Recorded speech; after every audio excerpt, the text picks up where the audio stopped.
버리드라는 건데요. 파묻혀 있다라는 거예요. 스트레스에 파묻혀 있고, 일에 파묻혀 있고, 약속에 파묻혀 있고, 뭔가 배우는 데 파묻혀 있고, 해야 되는 일에 파묻혀 있고, 그래서 굉장히 힘든 삶을 살아가고 있다는 거죠. 마지막 세 번째는 비하인드라는 거예요. 뒤에 서 있다 뭐 이런 뜻인데요. 뒤로 뒤처지는 그것을 스트레스 삼아서 다른 사람과 비교하기 시작한다는 거죠. 저 사람은 나보다 이걸 더 가지고 있네. 나는 이걸 더 해야 되겠다. 그러다 보니까 스트레스가 또 가중되어지고, 또 자기의 역량이나 자기의 생각보다 더 많은 또 일들을 하면서 또 스트레스를 받게 되고 있는 게 요즘 현대인의 삶이라는 거죠. 오늘 우리가 살아가는 삶이라는 것이 이 세 가지 안에서 피할 길이 없습니다. 바쁘고요, 뭔가에 파묻혀 있고, 그리고 누군가에 뒤처지기 싫어서 막 몸서리치게 비교하면서 노력해야 되는 이런 삶, 우리가 살아가는 삶. 그렇지만 크리스찬들이라고 하면 이런 일반인들이 살아가는 이 삶과 구별된 삶을 살아야 되지 않겠습니까? 그럼 무엇이 달라야 일반인들과 구별된 삶을 살아갈 수 있을까? 그 첫 번째는 바로 예배입니다.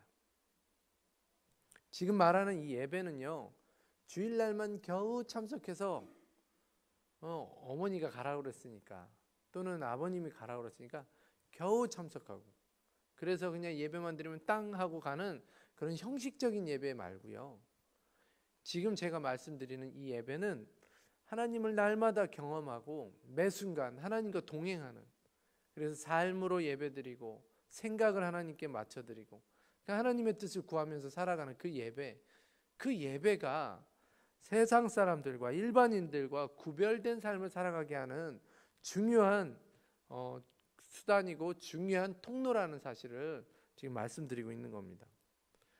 그런 예배를 드릴 수 있는 삶을 사는 사람은 바로 일반인들의 삶인 이 3B를 이길 수 있음을 기억하시기 바랍니다. 오늘 본문에 보면요, 우시아 왕이 나옵니다. 우시아 왕이 죽던 해에 이렇게 1절이 시작되어지는데요, 우시아 왕은 16살에 왕이 된 왕입니다. 그래서 16살에 일찍 왕이 되어서 56년이라는 긴 기간 동안, 52년이라는 긴 기간 동안 다스렸고요. 그리고 아주 어렸을 때부터 그는 하나님을 경험하고 하나님의 임재를 경험하고 하나님을 찬양하고, 그래서 하나님 앞에 백성들을 온전히 세우는 일들과, 그랬더니 부강한 나라와 평화로운 나라를 52년간이나 통치했던 유대의 선한 왕 8명 중에 하나로 알려져 있는 왕입니다. 그런데 이 1절에 보니까 하나님께서는 이 유다의 소망이었던 우시아 왕이 죽던 해에 이사야를 부르셨다라고 말씀하면서 오늘 이사야 6장이 시작되어집니다. 이사야 6장은 우리가 너무나도 잘 알고 있듯이 이사야를 부르는 소명이 적혀져 있고 소명으로 알려져 있는 장이기도 합니다. 자, 우리 1절 다 같이 한번 읽겠습니다. 시작. 우시아 왕이 죽던 해에 내가 본즉 주께서 높이 들린 보좌에 앉으셨는데 그의 옷자락은 성전에 가득하였고, 여러분, 굉장히 믿었던 사람이, 굉장히 믿었고 함께했던, 그리고 서로 사랑을 확인하고 서로 정말 필요했던 그 사람이 갑자기 죽게 되면요, 우리의 상실감은, 절망감은 이루 말할 수 없는 것입니다.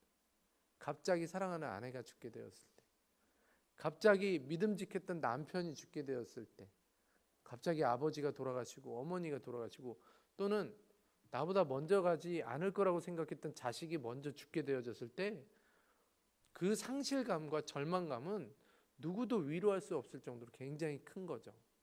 오늘 본문에요, 1절에 우시아 왕이 죽던 해라는 말 안에는요, 바로 이런 배경이 숨어져 있는 겁니다. 52년간 정말 우리를 평화롭게 다스렸고, 왕이 있으면 정말 지혜롭게 또 은혜롭게 이 일들이 진행되어졌던 그런 믿음직했던 왕이 죽자 백성들이 혼란이 오는 거죠. 백성들 안에 이 우시아 왕이 죽던 해라는 이 말 안에는요, 백성들의 불안이 들어있고요, 백성들의 상실감이 들어있고 백성들의 절망이 지금 들어가 있는 거예요. 그러면서 주변을 돌아보니까 점점 나라가 어려워지는 거죠. 여기저기 삐걱대기 시작하고 국론이 분열되어지고, 왕이 있으면 그것을 결정해주고 그것대로 진행하면 되는데 왕이 없어지니까 제도가 막 뒤틀려지고 상황이 불안해지니까 사람들에게 위기가 오고 두려움이 생겨나게 됐다는 거예요. 그래서 그런 위기가 지금 이사야서 6장에서는 그때 당시에 있던 많은 사람들에게 그런 위기가 있었다는 것을 보게 되어집니다. 자, 그러면 그런 위기가 올 때 성경은 우리에게 어떻게 극복하라고 말씀했는가? 시편 77편 7절에서 9절 말씀을 우리 한번 읽어보도록 하겠습니다. 우리 성경 말씀 제가 부탁해서 했는데요. 77편 7절에서 9절까지 말씀인데요. 우리 앞에 보면서 다 같이 한번 읽도록 하겠습니다. 시작. 주께서 영원히 버리실까? 다시는 은혜를 베풀지 아니하실까? 그의 인자하심은 영원히 끝났는가? 그의 약속하심도 영구히 패하였는가? 하나님이 그가 베푸실 은혜를 잊으셨는가? 노하심으로 그가 베푸실 긍휼을 그치셨는가 하였나이다. 오늘 시편 기자는요, 사람이 일이 안 풀리고 굉장히 불안하고 일이 안 될 때 이런 염려를 한다고 고백하고 있습니다. 하나님이 나를 버리셨나? 하나님의 영광이 나를 떠났나? 어떻게 이런 일들이 나에게 일어날 수 있지? 하나님이 살아계시다면 왜 나에게 이런 일이 일어나지? 우리 부모님도 하나님을 잘 섬겼고 나도 하나님을 잘 섬겼는데 왜 이런 일들이, 왜 내 인생이 이렇게 안 풀리나? 그러면 하나님은 나를 버리셨구나. 하나님은 나를 떠나셨구나. 결론적으로 하나님은 없구나. 이런 결론을 내릴 수밖에 없다라는 거죠. 이 시편 77편 7절에서 9절까지 말씀은 지금 우리들이 위기를 당했을 때 이런 생각을 가질 수도 있고 이런 마음이 드는 위기가 우리 가운데 있을 수 있다는 거예요. 자, 그럴 때 77편 1절과 2절 상반절에서는 그것을 어떻게 해야 되는지, 그런 상황이 올 때 어떻게 그것을 이겨내야 되는지 우리에게 말씀해 주고 있는데요. 우리 시편 77편 1절 2절 우리 준비된 말씀을 다 같이 한번 읽도록 하겠습니다. 시작. 내가 내 음성으로 하나님께 부르짖으리니 내 음성으로 하나님께 부르짖으면 내게 귀를 기울이시리로다. 나의 환난 날에 내가 주를 찾았으며 밤에는 내 손을 들고 거두지 아니하였나니. 주를 찾으라, 주께 부르짖으라, 이렇게 지금 말씀하고 있다는 거죠. 우리 가운데 하나님이 떠난 것 같아. 나에게 영광이 떠난 것 같아. 나를 버린 것 같아. 하나님은 안 계신 것 같아 하는 그런 상황 속에 우리는 어떻게 해야 되는가? 주를 간절히 찾으라는 거죠. 주의 이름을 크게 부르짖으라고 말씀하고 있는 겁니다. 다시 말하면 예배를 드리라는 거예요. 여기서 주를 간절히 찾으라 할 때 이 찾으라라는 이 단어는 예배를 드리라는 단어입니다. 하나님은 나를 버리셨나? 하나님은 나를 떠나셨나? 그렇게 할 정도로 힘들 때 우리는 부르짖고 그리고 예배 자리로 나아가야 된다는 거예요. 그리고 다윗이요, 시편 34편 10절에 이렇게 고백합니다. 우리 시편 34편 10절 준비된 말씀 우리 다 같이 읽겠습니다. 시작. 젊은 사자는 궁핍하여 줄일지라도 여호와를 찾는 자는 모든 좋은 것에 부족함이 없으리로다. 그러니까 여호와를 찾는 자에게 부족함이 없다. 다윗의 인생을 통해서 다윗은 그렇게 고백합니다. 여호와를 찾고 여호와께 예배하는 자의 삶 속에 부족함이 없다라는 거죠. 그래서 그는 시편 23편에 이렇게 고백합니다. 여호와는 나의 목자시니 내게 부족함이 없으리로다. 예배를 드릴 때, 예배 가운데 있을 때 우리에게 있는, 우리 인생 가운데 있는 그 불안과 두려움은 사라지게 되는 줄 믿으시기 바랍니다. 지금 이사야를 부르면서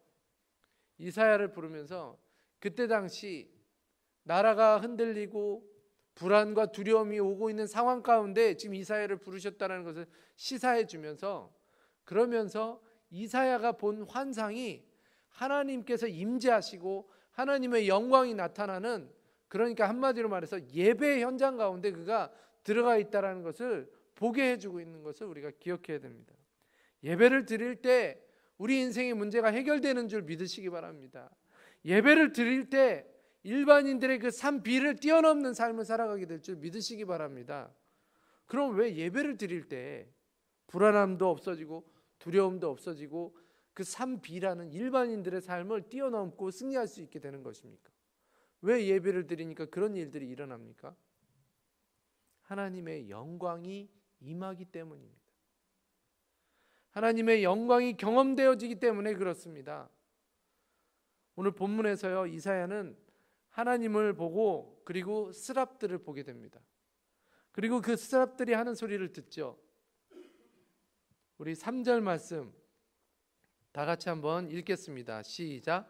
서로 불러 이르되 거룩하다 거룩하다 거룩하다 만군의 여호와여 그의 영광이 온 땅에 충만하도다 하더라. 아멘. 오늘 본문에서는 하나님의 영광, 하나님의 임재를 지금 보고 있는 거예요. 그 천사들도 그렇게 고백하고 있어요. 이 하나님의 영광이 온 땅에 충만하다. 그들도 노래하고 있고 그 현장을 지금 이사야 선지자가 보고 있는 것입니다. 오늘 우리도 예배 드릴 때 하나님의 영광을 경험하게 되는 줄 믿으시기 바랍니다. 오늘 우리가 경험하는 그 하나님의 영광은 우리를 사랑하셔서 독생자까지 아끼시지 않고 내어주신 사랑의 하나님, 함께 하시는 하나님, 우리를 회복시키시고 교제하기를 원하시는 하나님의 임재, 그 하나님의 영광, 그 임재와 그 영광을 우리가 경험하게 되면 두려움도 사라지고 슬픔도 그치게 되는 줄 믿으시기 바랍니다. 지금 시편 기자와 이사야서에서는요, 우시야 왕의 죽음이라는 현상, 지금 되어지고 있는 그 표면적인 상황이 우리를 불편하게 하고 우리를 불안하게 하기보다 우리에게 진정한 예배가 없고 우리에게 진정한 하나님의 임재, 하나님의 영광, 하나님의 함께하심을 깨닫지 못하는 예배가 없을 때 우리 가운데 불안함이 생길 수밖에 없다라는 것을 다시 한번 우리에게 말씀해 주고 있는 것이에요. 우리는 세상이 혼돈되어지고 그리고 흑암에 덮이고 불안한 일들이 우리 가운데 있을지라도 오늘 3절에서 말하고 있는 이 천사들의 고백, 이 약속이 우리 가운데 이루어진다라는 것을 기억하면서 예배하는 자, 하나님의 영광을 구하는 자로 살아가게 될 때 어떠한 두려움도 어떠한 환난도 이길 수 있다는 사실을 기억하시기 바랍니다. 거룩하다 거룩하다 만군의 여호와여 만군의 여호와의 그 영광이 온 땅에 충만하다. 하나님의 영광은, 하나님의 그 사랑은, 하나님의 은혜는 지금도 우리가 예배하는 그 순간 우리가 어디에 있든지 간에 우리와 늘 함께 하신다는 사실을 기억하시기 바랍니다. 그 약속의 말씀을 붙잡으면 하나님의 영광을 체험하게 되고 그 영광을 체험하는 자들에게 하나님께 드려지는 그 모든 예배와 삶 속에서의 삶은 두려움과 이 문제들이 한꺼번에 해결되어지게 될 줄 믿으시기 바랍니다. 그래서요, 오늘 성도의 진짜 위기는요, 체력적으로 힘들어서 사업이 망해서 큰 병에 들어서가 아니라요, 하나님의 영광, 하나님의 은혜를 체험하는, 그리고 하나님의 사랑과 자비하심과 임재를 체험하는 예배가 없어서 우리 가운데 문제가 생긴다라는 것, 위기가 온다는 것을 기억하시기 바랍니다. 그래서 우리 부평중앙교회 모든 성도님들은 하나님의 영광을 경험하는 예배를 통해서 날마다 바쁘다, 파묻힌다, 그리고 다른 사람들에게 뒤처질까 봐 지금도 스트레스 받고 일하고 살아가고 있다, 그런 정말 어딜 봐도 여유가 없고 어딜 봐도 평안이 없는 그 삶 가운데 승리할 수 있는, 그 가운데 진정한 평안을 누릴 수 있는 우리 부평중앙교회 성도님들이 되시길 주님의 이름으로 축원합니다. 두 번째로요, 그렇게 이사야가 두렵고 위기 가운데 하나님의 영광을 경험하니까 두 번째로 그 세상을 이길 수 있는 또 다른 힘을 발견하게 되는데, 그것은 바로 자기의 잘못을 보게 되어지고 회개의 자리에 나아가게 된다는 것입니다.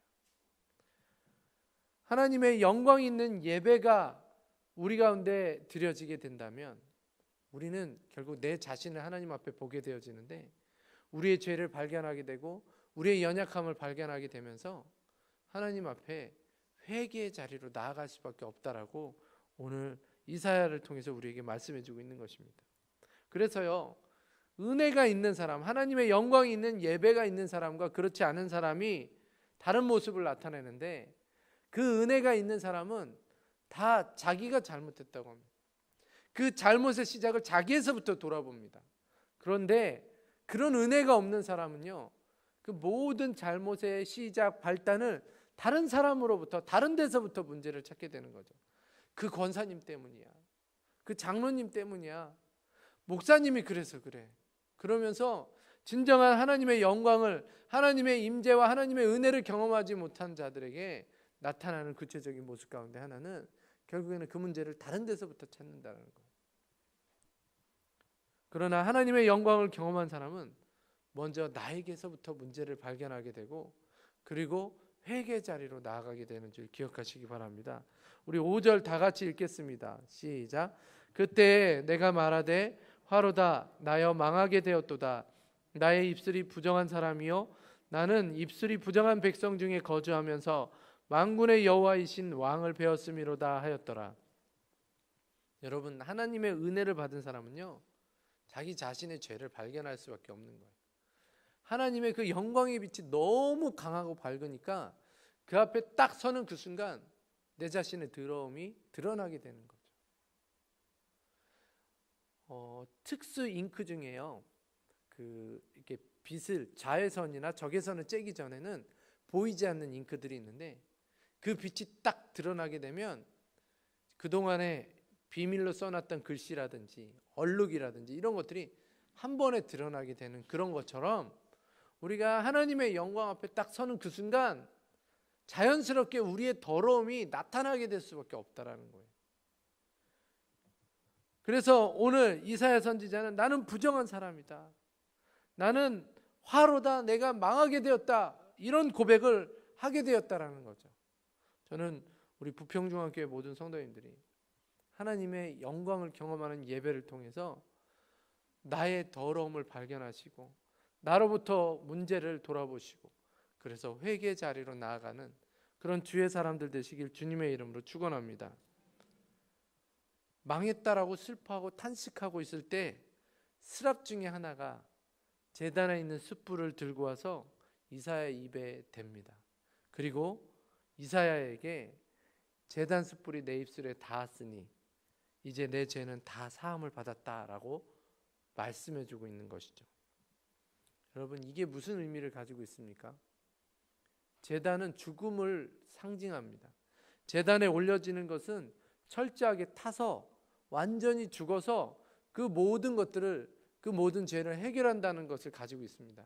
그런데 오늘 그 제단에서 숯을 하나 가지고 이사야의 입을 찢어주셨다, 이사야의 입에 대주셨다.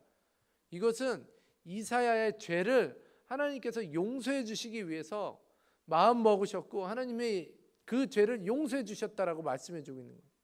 여기서 중요한 것은요, 그 은혜가 어디서부터 시작되어지냐는 거예요. 이사야가 노력해서 거기까지 기어가서 그 제단에 있는 숯을 들고 자기의 입을 스스로 찢었다라는 얘기가 나오지 않습니다. 오호라 내가 망하게 되었도다 탄식하고 있는 그 순간에 하나님께서 그 죄를 깨닫는 그에게 다가오셔서 그 죄를 해결해 주시는 일들을 하셨다라는 거죠. 여기에 우리의 소망이 있는 겁니다. 우리 기독교가 소망이 있는 거죠. 우리가 막 108번 절하고 3000번 절하고 물질을 많이 내서 기와장을 사고 막 이런다고 우리의 죄 문제가 해결되지 않는 거 우리가 너무나도 잘 알고 있습니다. 기독교의 소망이 있는 것은 우리가 노력하지 않는데, 우리의 수고가 하나도 없는데, 그럴 수도 없는 존재인데 하나님께서 우리에게 먼저 오셔서 하나님께서 우리의 죄를 해결해 주신다라는데 소망이 있는 거예요. 우리가 세상 사람들이 가지고 있는 이 문제 가운데 우리가 승리하며 살아갈 수 있는 우리가 세상 사람들은 그것 때문에 좌절하고 낭망하고 스트레스 받고 힘들어서 그들의 삶을 그렇게 힘든 가운데 살아가고 있을 때 우리가 소망을 가질 수 있는 것은 우리에게 먼저 다가와서 우리의 죄를 용서해 주시고 우리에게 날마다 은혜로 다가오시는 그 은혜가 우리에게 날마다 있기 때문에 우리가 어떠한 환난 속에서도 하나님은 우리를 그냥 내버려 두시는 분이 아니시기 때문에 우리에게 먼저 다가와서 우리에게 손을 내밀어 주시는 분이시기 때문에 우리가 일반인들의 삶과는 다른 승리하는 삶을 살아갈 수 있는 담대함이 우리 가운데 있는 줄 믿으시기 바랍니다.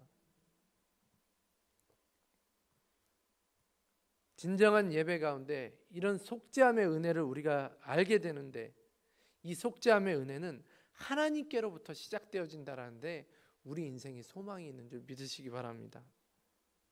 내가 속죄를 할 수 있는 것이 아니라 하나님께서 우리에게 다가오셔서 우리에게 손을 베풀어 주시기 때문에 우리가 이 땅을 살아갈 수 있는 것입니다. 우리가 이 땅에서 그렇게 힘들고 어려운 가운데 다시금 소망을 가질 수 있는 건 그 하나님의 먼저 손 내미심 때문에 오늘도 우리의 삶 속에 정말 낭망할 수밖에 없고 정말 불안할 수밖에 없지만 이 하나님의 은혜를 기억하면서 오늘 우리의 삶을 다시 한번 힘을 내어 담대하게 살아갈 수 있는 우리 부평중학교의 성도님들이 되시길 주님의 이름으로 축원합니다. 그리고 나서 세 번째는요, 하나님의 영광을 경험한 예배자, 회개의 은혜를 맛본 회개자에게는 하나님의 사명을 발견하게 된다는 것이죠. 우리 8절 다 같이 읽겠습니다. 시작. 내가 또 주의 목소리를 들으니 주께서 이르시되 내가 누구를 보내며 누가 우리를 위하여 갈고 하시니 그때 내가 이르되 내가 여기 있나이다 나를 보내소서 하였더니 하나님을 만나고 하나님의 영광을 경험하고 그리고 속죄함의 은혜를 입으니까 그 다음에 이사야는 이제 내가 가겠습니다라는 나를 보내소서 내가 가겠나이다라는 그런 고백을 하게 됩니다. 여러분, 우리가 세상 사람들과 다른 중요한 모습이 있다면 그것은 바쁘니까 뭔가에 지금 파묻혀 있고 다른 사람에게 뒤처지기 싫은데 굳이 나를 보내십니까가 아니라 하나님의 그 영광을 경험했고 먼저 베푸신 그 하나님의 은혜를 경험했기 때문에 이제 나를 보내셔서 하는 것이 세상 사람들과 다르다라는 것을 기억하시기 바랍니다. 여러분, 진짜 주님의 은혜를 경험한 사람, 구속함의 은혜를 경험하고 하나님의 임재가 있는 하나님의 영광이 있는 예배를 드리는 사람은 억지로 헌신하지 않고 스스로 나를 보내주시옵소서. 비록 내가 지금 바쁘지만 비록 내가 지금 일과 여러 가지 아직 해결되지 않는 문제 속에 파묻혀 있지만 비록 내가 지금 다른 사람과 비교해서 뒤처진 것 같고 그래서 더 이것을 노력해야 되는 것 같지만 그러나 지금 나를 보내주시옵소서라고 고백하는 사람이 진정한 은혜를 맛본 사람, 회개자의 삶인 줄 믿으시기 바랍니다. 저는 우리 부평중학교의 성도님들이 하나님께서 베푸신 그 영광과 은혜와 그리고 그 회개케 하심과 소명을 주심 때문에 우리들의 삶 속에서 세상의 삶을 우리가 능히 이기고도 남음이 있는 주의 사람들 되시길 주님의 이름으로 축원합니다. 결론을 맺도록 하겠습니다.